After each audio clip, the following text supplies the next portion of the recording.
when I want to plan for the entire year, I probably want really to see the big picture, right? Where I can place the dependencies, I can place the large epic and break them into tasks, subtasks, place the dependencies here. I can change the views, I can add my columns. Yeah, so all the beauty of advanced roadmaps. Plus, I see the status wrap up here.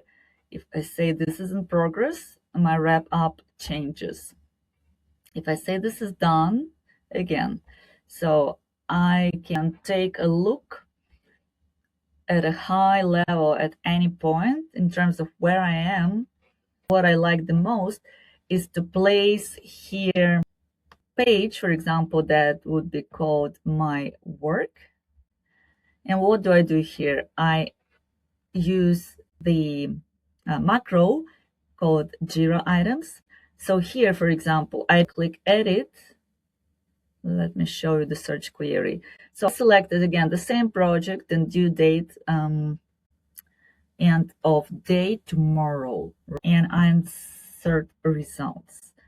What else I can do to make it even more convenient? So let's say I use expand macro and I call it view by tomorrow and of day.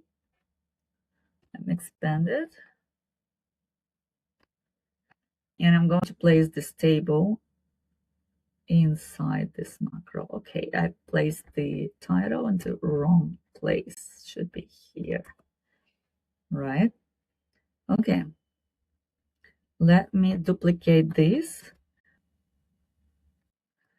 I placed it again.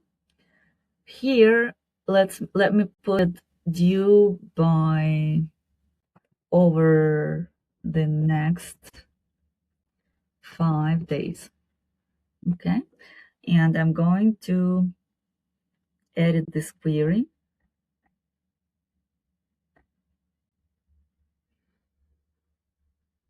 And here, instead of 1, I'm going to place 5 and check.